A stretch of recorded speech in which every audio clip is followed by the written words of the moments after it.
Hello everyone, this is English Shooting, I'm Callum, and welcome back to the channel. Crossbows are something that I've wanted to cover on this channel for a fairly long time. We've touched on them here and there. There was of course the more recent petition calling for harsher legislation on crossbows after the death of somebody's partner due to a home invasion.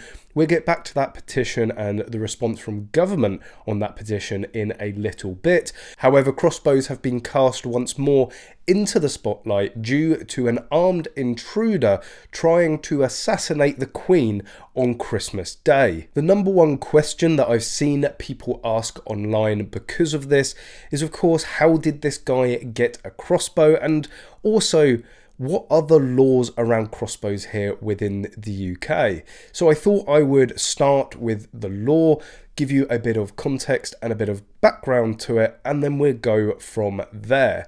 The only real restrictions here within the UK around crossbows are to do with age. You need to be over the age of 18 to be able to buy one, and even if you're under the age of 18, you can be in possession of one and use one if you are supervised by somebody over the age of 21.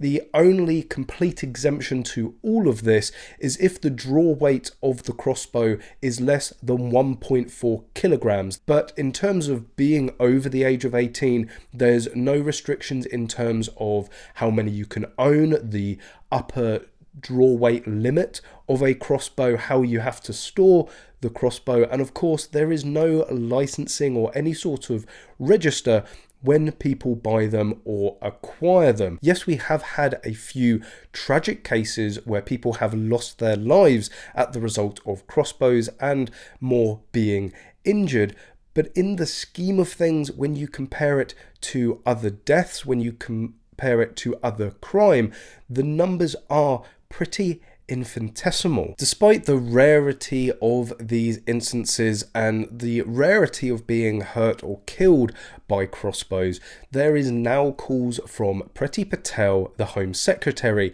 to investigate and review the legislation. Usually when we hear signals like this, it usually ends up going one way, and that is a colossal waste of taxpayers' money, further inefficient legislation, and a complete missing of the mark to tackle the real issue, which in this case with Windsor Castle seems to very much be a mental health issue, an area of our healthcare that has for many years been crying out for increased funding and support. The police and the Home Office love to put that much needed money into further legislation and further laws.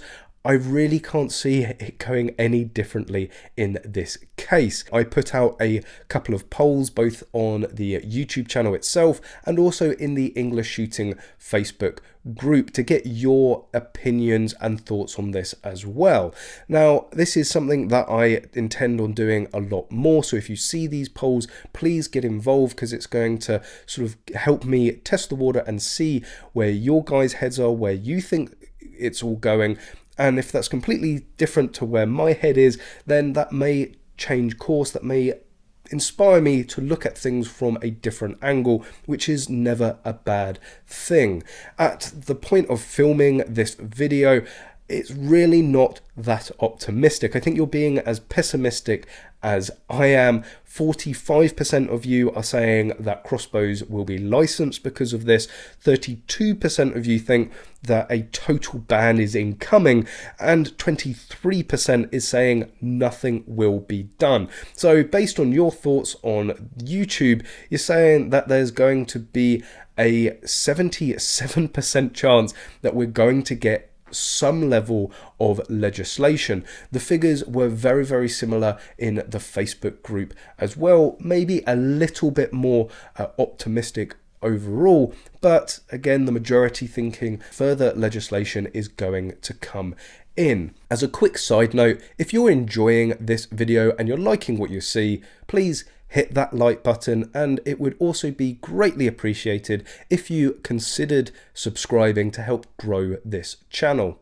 Before the Scottish airgun licensing scheme was brought in, there was an estimated 500,000 airguns within Scotland alone. Many of the shooting organisations like the Countryside Alliance and Basque protested that actually the number was significantly higher, and the police were being very optimistic there. The most up-to-date figure that I can find during the amnesty was that only 18,000 guns were handed in. That would leave 482,000 airguns still in Scotland. Of course, all of those owners went and got licenses, right? Nobody would keep hold of an airgun, not surrender it, and not get a license. Well, the most recent figures say that there were 30,374 air weapon certificates on issue as at the 31st of March 2021. That would average at just under 16 airguns per certificate. There's just no way there's that many out there on certificates or on a license. I think it's pretty clear to see and to say that there are still an abundance, probably tens if not hundreds of thousands of airguns still in people's hands that aren't licensed, that aren't vetted, that aren't checked. Lo and behold, airgun offences have continued to rise. There's been no significant effect on the amount of airgun offences in Scotland, and it all comes down once again to a complete waste of taxpayers' money. The only figures that I could find around the cost of implementation of airgun licensing in Scotland was around 2.4 million within the first 5 years. Of course, there would be an ongoing cost. Let's not forget the offensive weapons bill, where they grossly underestimated the costs of that. Thinking back to that video, I believe it was 3 or 4 times the cost that they initially estimated, and I would not be surprised if we saw something similar with this. Instead of being 2.4, we could probably be looking closer to 10 million. Certainly when they're not taking into account all of the paperwork, the admin, and just the amount of time that it takes government and the various bodies to liaise, to talk, to have meetings, to get something like this in place. All the while, there are various cuts to police in Scotland. There are less police on the streets, and I feel once again resource and funding has been taken away from the areas of policing that actually prevent crime and help to stop crime, rather than these virtue signalling ideas that are just completely idealistic. Not forgetting the real issue here, which is somebody managed to scale the walls of Windsor Castle and was able to get within 500 yards of the Queen having breakfast. That is the real issue here. It's not about the crossbow. It's not about the weaponry that they had. It was about what they wanted to go and do. They would have found any instrument at all to achieve this. And what we have to remember is that the person was stopped. They were not able to inflict any harm or damage to anybody else.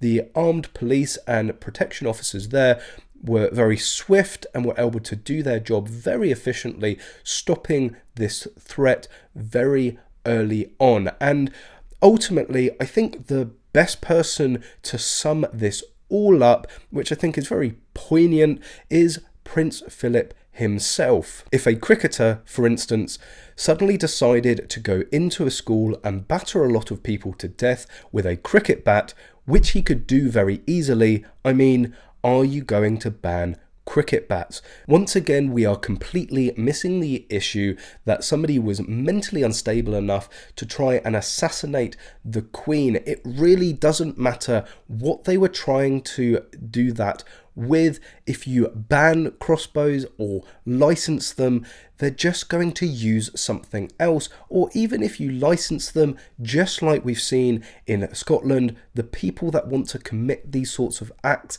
are still going to hold on to them. They're still going to get hold of them, and they're still going to do it. And all we're going to be left with once again is some useless legislation, and we're going to see an enormous waste of public funds. At the beginning of the video, I mentioned a petition around strengthening crossbow laws here in the UK. The government responded to this petition, and it was only back on the 20th of May 2021 that they did. Crossbows are subject to statutory controls. Legislation is already in place to deal with those who use crossbows as a weapon. The government has no plans to legislate further at this time. What has changed so much since then? At the end of the day, having any offensive weapon is against the law. Having a crossbow with the intention of inflicting damage or death on somebody else is already against the law. Licensing when you have unknown numbers of an object out there, just like in Scotland, has been proven not to work. So why don't we shift focus on the loons that are running about wanting to assassinate the Queen to shoot up the streets of Plymouth, rather than looking at the objects that they use. Thank you very much for watching this video. If you have enjoyed it, please hit that like button and make sure you're subscribed for any future videos. Make sure you let me know what you think in the comment section below, and as always, I hope to see you soon.